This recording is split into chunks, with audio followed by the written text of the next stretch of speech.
नमस्कार दोस्तों, स्वागत है आपका हमारे चैनल में।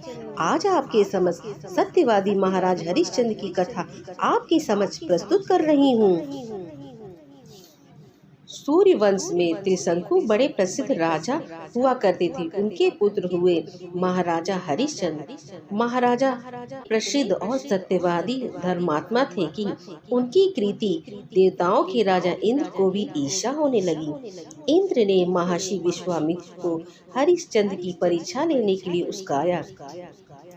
इंद्र के कहने से महर्षि विश्वामित्र जी ने राजा हरिश्चंद्र को योग बल से स्वप्न दिखलाया कि राजा स्वप्न में ऋषियों को सब राजदान कर रहे हैं। दूसरे दिन महर्षि विश्वामित्र अयोध्या आए और अपना राज मांगने लगे। स्वप्न में किए हुए दान को भी राजा ने स्वीकार लिया और विश्वामित्र जी को सारा राज्य दे दिया।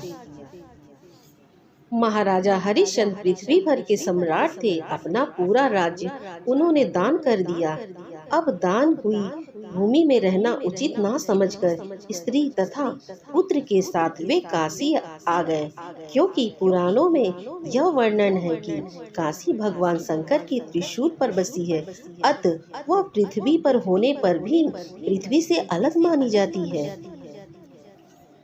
अयोध्या जब राजा हरिश्चंद्र चलने लगे तब विश्वामित्र जी ने कहा, जब तप दान आदि बिना दक्षिणा दिए सफल नहीं होते हैं। तुमने तो इतना बड़ा राज दिया है, तो उसकी दक्षिणा में 1000 सोने की मोहरें और दो।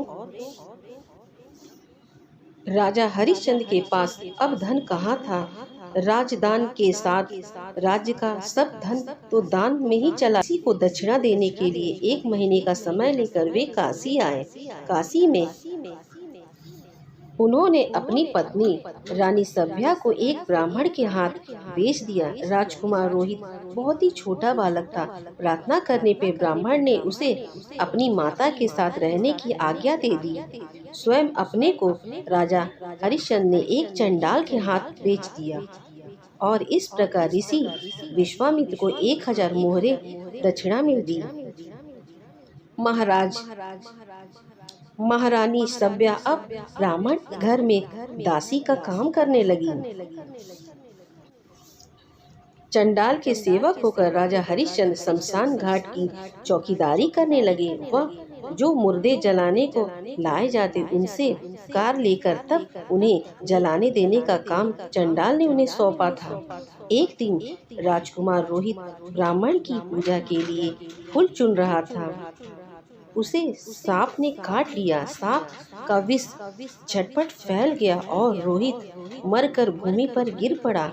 उसकी माता महारानी सभ्या को न कोई धीरज बंधाने वाला था और न उसके पुत्र की देह शमशान पहुंचाने वाला था। वे रोती भी लगती। पुत्र की देह को हाथ पर उठाए अकेली रात में शमशान पहुंची।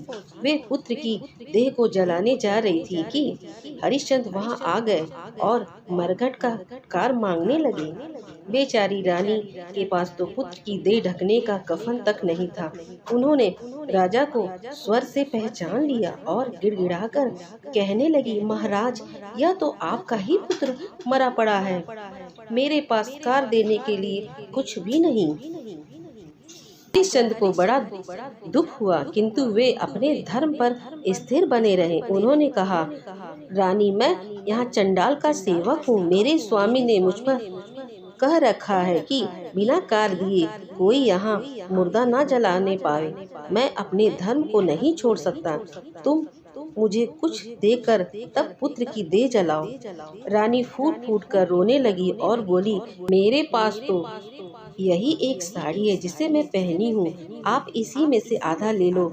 जैसे ही रानी अपनी साड़ी फाड़ने चली, वैसे ही वहाँ भगवान नारायण, इंद्र, धर्मराज आदि देवता और महर्षि विश्वामित्र प्रकट हो गए। महर्षि विश्वामित्र ने बताया कि कुमार रोहित मरा नहीं, यह माया से कुमार को यह सब तो ऋषियों ने योग माया से दिखलाया था। राजा हरिश्चंद्र को खरीदने वाला चंडाल के रूप में साक्षात धर्मराज थे। सत्य और साक्षरता नारायण का स्वरूप है। सत्य के प्रभाव से राजा हरिश्चंद्र महारानी सभ्या के साथ भगवान के धाम को चले गए। महर्षि विश्वामित्र ने राजकुमार रोहित को अयोध्या का राजा बना दिया। सत्यवादी राजा हरिश्चंद्र के संबंध में यह दोहा प्रसिद्ध है। चंद टरे सूर टरे टरे, जगत बेहवार पे दृढ़ व्रत, हरिश्चंद्र को टरे न सत्य विचार।